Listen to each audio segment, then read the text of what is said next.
Welcome to the Lokar Car Show. I'm Sam Adavi, coming to you this week from the grand opening of the district in Pryor, Oklahoma.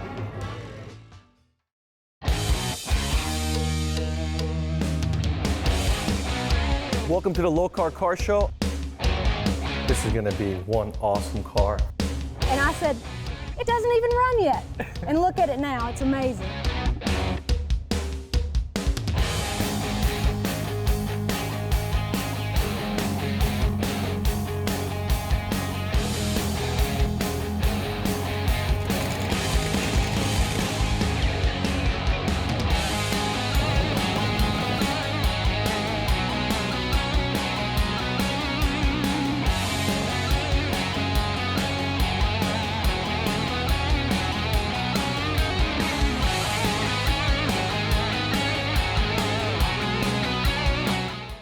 This car show that we're doing right now is really important. It's Mid-America Industrial Districts. They're opening up the area that's called the district. It's the 60th year anniversary of the OWA, and this is the Ordnance Works is what it was. What they did is they built ordnance for World War II. When the war effort was going, it was all done in this area. What we're doing is we're putting on a car show for the 60th anniversary and the opening of the district. We have the whole community coming out. We have a ton of vehicles, just an awful lot of fun.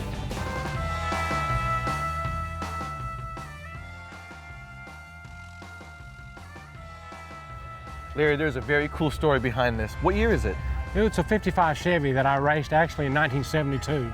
Now, did your parents know about that? Well, the year before as a senior, that's why my number's 71. I graduated in 71, and the year before this car, I actually raced for 5 weeks before my parents found out. And what happened, they posted the results from Friday night's races in the newspaper, and I got busted by the local newspaper. You got busted by the local newspaper. Yeah. That is funny. So what happened when you got busted? Well, they let me go ahead and race, but my mom threw a fit because she thought I was going to get killed. But she Looks pretty safe. Why is the the steering wheel and the seating in the middle? Well, there's two reasons for that. One is the frame is where you see the roll bars. So if you were sitting in the original position of the original seat, you'd be outside of the frame. The other reason is you sit in the center because we were able to quicken the steering. You need all the quickness you can get. That's right. What about that race suit? Was that the original jacket you used? That's the original jacket I got as the Rookie of the Year in 1971. And I was racing against grown men, and I was a kid in high school.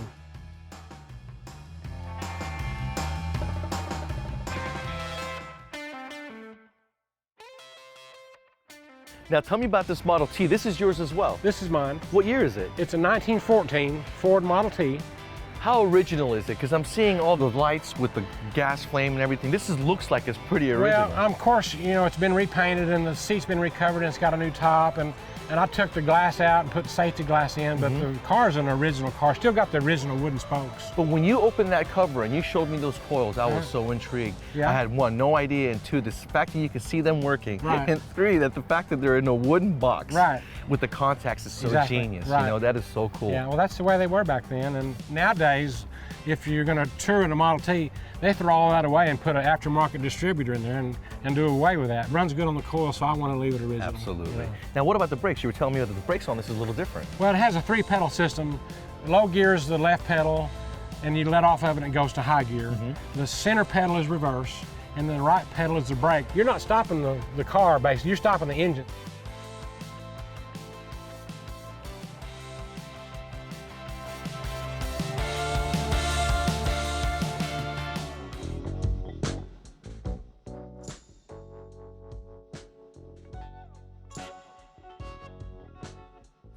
All right, Greg, now I heard this Roadster has 100,000 miles on it. Yes, sir. All right. Yes, sir. And it's an all steel. Yes, sir. What year is it? 1933 Dodge 4-door sedan. Yeah. And what do you have done to it? I've got a Fat Man front end in it, Walker radiator.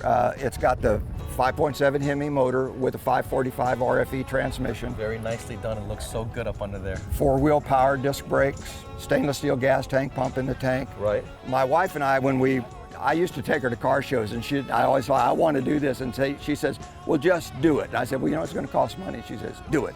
That's a good wife. Our first car was a 68 Dodge, light green with a dark green vinyl top. So we painted this car, kind of like that because it was a reminder of our beginnings. Oh man, Yeah, that is so cool. And you guys together put 100,000 miles on this car, taking it all over the country. Yes, sir. With your trailer behind you. And you can see Yes. all the chips on the trailer that you actually did drive this Yes. car.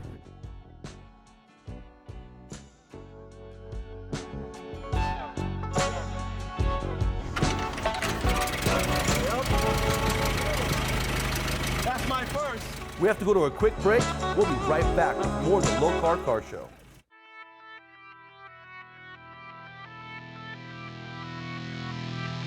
It's time for the Lokar Lowdown with Jeffrey Walls. For you high riders out there that like being able to move through the different gears on your shifter and have an automatic transmission, Lokar and Clayton Machine work together for you a automatic transmission gated shifter. This shifter allows you to do either a Tremec lever in your automatic transmission of any application type, whether it's a C6 Ford, AOD 4R70, your 350 GMs. We have it for all the applications you would like. We have these with our own special machine knobs, round or even a retro knob, and you can get it floor mount and even get a trans mount case kit if you'd like for your shifter. So call us today and get one for your application now.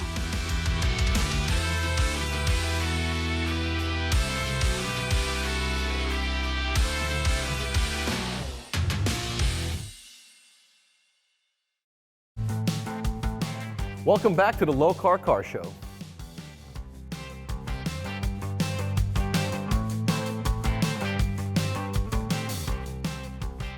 Ed, I cannot believe what this truck started out as. I see the picture up front, a 1.5 ton truck. Yes, sir. Now, they were beautiful back then, but you made yours absolutely gorgeous. Well, thank you. Tell me about the woodwork on this. The woodwork is quarter sawn white oak, and it's 100+ years old. I took it out of an old commercial building and resawed it all. Now, where did you get your talent of doing woodworking? I restored antique furniture for 30 years. And that's why this thing looks better than anything out there. I mean, this is beautiful. The work on the inside, that headliner is awesome. Thank you. And this is 100 years old wood. Everything but the panels. The panels are new. Wow. So what did you start off with? The front half, and you just made everything from the firewall back? The cowl and the grill shell. That's what you started out with. That's what I started And the rest out of it's out of your mind. Yeah. Well, that and the fact that the hood ornament, I couldn't find one for it, so I carved one out of wood and had it cast in silicon bronze and then chrome plated. That is awesome. And that dashboard looks so good. You said it's original? Yeah. This is beautiful, Ed. Thank you so much for letting us check it out. Thank you.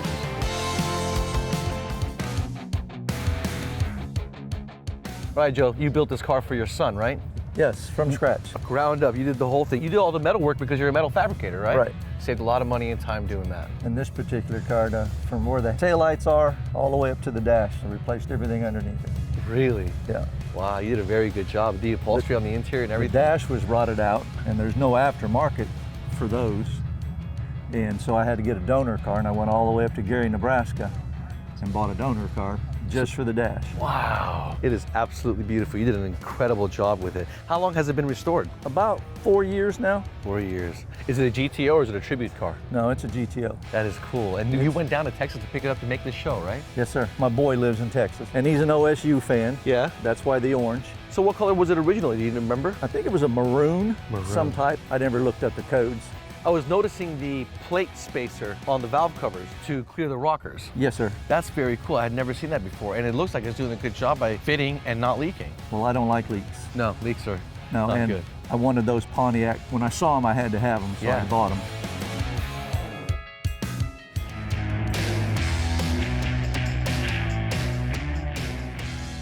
Well, Jim, this is the first AMX I've seen, and what a beautiful copy of one. Thank you. This is gorgeous. How long have you owned it? I've owned it for 15 years. 15 years. Wow. Yes, When sir. did you start restoring it? Started immediately. I bought it in 2006 and I took it home and I drove it for 2 days and then I tore it into pieces and stripped it out to the bare shell.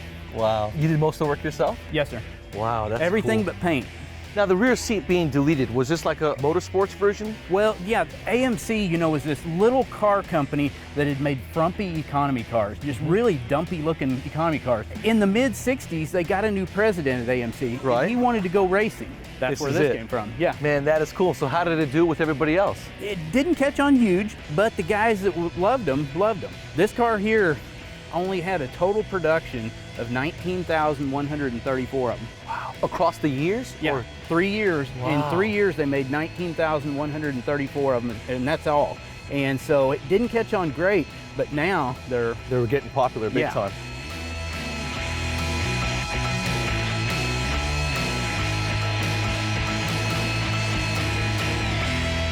We have to go to a quick break.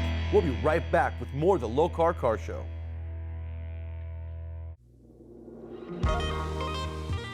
Welcome back to the Lokar Car Show.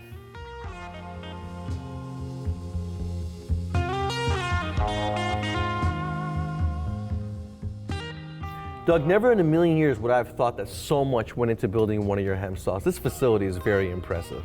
You know, it's really interesting, Sam, because when we go ahead, we start with the raw materials. And then after we go ahead and cut it, we obviously cut it on a HE&M Saw. Then we machine it, we weld it, we deburr it, we paint it. And then it comes to our other facility, and then we go ahead and we assemble it, you know, and everything starts from a design and 3D modeling system. And with that 3D modeling systems, our engineers design it. Then they put on a VR headset into it. They can go ahead and look at, take it apart, make sure everything's gonna fit right. After it's designed, once again, then we go through the process of building it, cutting it, machining it, welding it, painting it, assembling it. We even do that with the controls. Each one of those controls, we have certain ones that are standard, and then we have some that are custom. So we can go back and forth, and our equipment goes all over. I mean, it's all through North America. We have equipment all the way around the world. Everything from military installations to people building giant skyscrapers like the Freedom Tower. So many different things that we've done. We build saws that have cut up bombs for disarmament. You think originally it's just a saw. It just cuts. Mm-hmm. And it does, but we have to cut so many unusual metals. We've cut coining material, which is interesting for making coins. It's so impressive to see the raw material out there, the massive pieces of raw material, some of them being so thick and heavy, and you take that and you make these huge saws out of it. I did not know that the saws got so big. That's impressive. Yeah, you know, we've built saws to cut cars in half. If you can imagine an 80 by 80, we drove a pickup truck, we did it for a television program, and then we sawed it in half. Wow. But the really cool thing is not only do we build the saws, but we build the material handling. And the neat thing about it all is, Sam, my family takes a lot of pride in it. We're the last American-owned major saw builder left in the United States. Wow. We take pride in what we do. That's we build important. a quality product. It means a lot to us, it means a lot to our employees.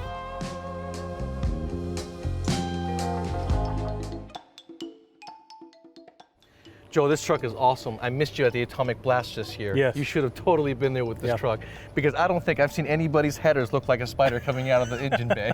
Basically everything on the truck that you see is just made. I mean, we try to add something to it at least once every week or every 2 weeks. Just try to keep changing, bring more attention to it everywhere we go. The cup holders with the chains. But tell me about what's going on with the bed. Well, first I'll start with where it says Braxton Speed Shop. So Braxton, he was a boy that I just met at church. I started going to church with my wife. The first service that we went to, he was diagnosed with DIPG, as brain cancer. Later on throughout that, I'd seen on Facebook how they're promoting a car show for a benefit, and they're going to donate all the money that they made from that to them. So they also had a burnout contest. So we thought, well, we'll buy a truck, we'll go and enter it in, build up a truck, and it turned into something major. So on the back of the bed, as we were trying to show Braxton's story, we figured that we'd also involve other children's story. So that is so incredible. It tries to help that. them. That is so cool. You know, anytime you can take a hobby like this and make a good cause from it, it feels so good, you know? It does. Now tell me about the theme behind all the signatures. We figured, well, if we can bring people to sign the truck, kind of interest them in a little bit more, they can see what it's about.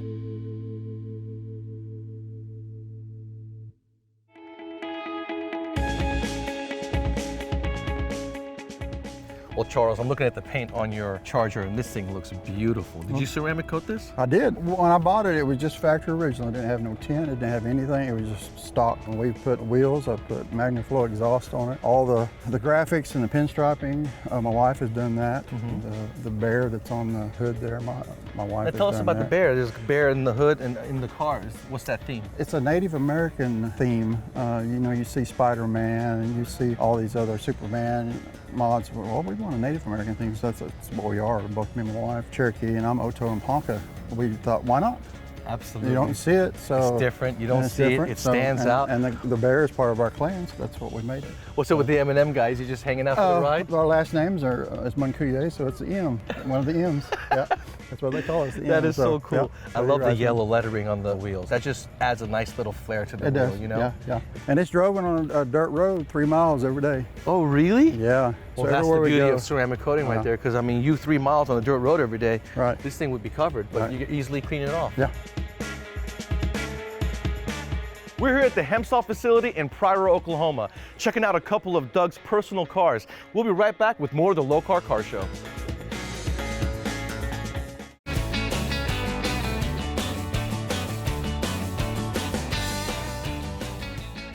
Welcome back to the Lokar Car Show.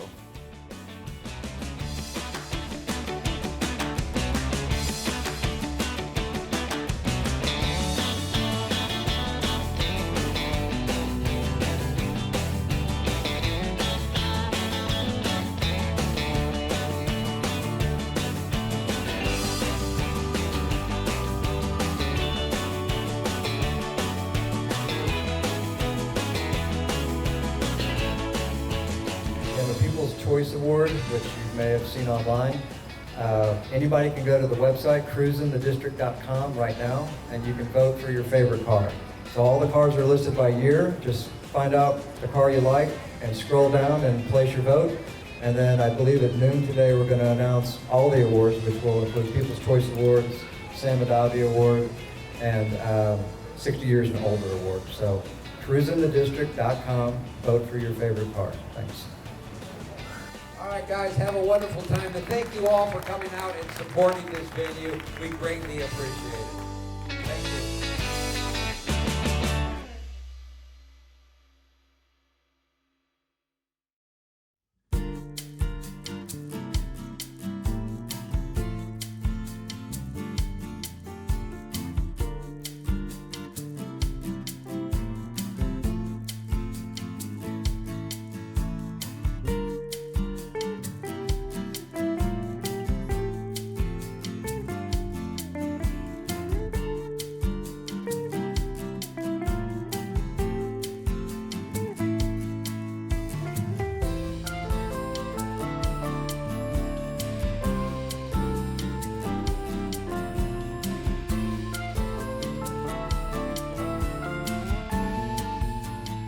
All right, Doug, which one do I get to take home?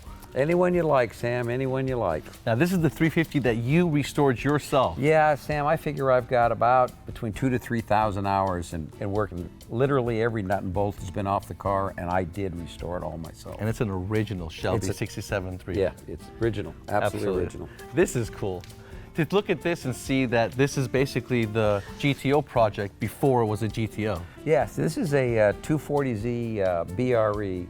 The BRE cars was made by Peter Brock, and they're a very, very special car. They raced them in the 71-72 SCCA championship, and they won national championships 2 years. This was a tribute car that was built. And actually, right after I purchased this car, this one I didn't build, I purchased, I got a chance to meet Peter. It's a very iconic car. Yeah.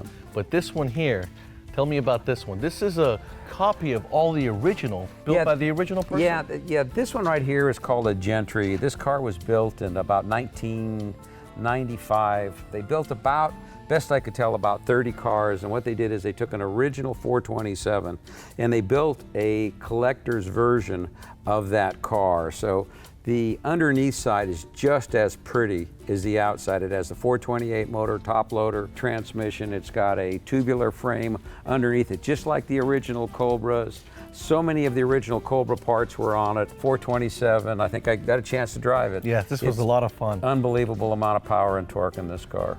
This is very cool. It does have a lot of torque on it, and I love the color, and I love the fact that underneath it's not square tubing. Oh yeah, no, it's all, I mean, exactly like the original ones that were built. Yeah, and this Model T here, I was able to crank this morning and fire it up for the first time. I've never cranked a car with a hand crank, so this was cool. And checking out the coils. The coils were very cool on this car. You could see them working on the inside, and then he took one out and showed it to me. It's encased in a wooden box with the contacts. Wow, that's great. And that is so cool.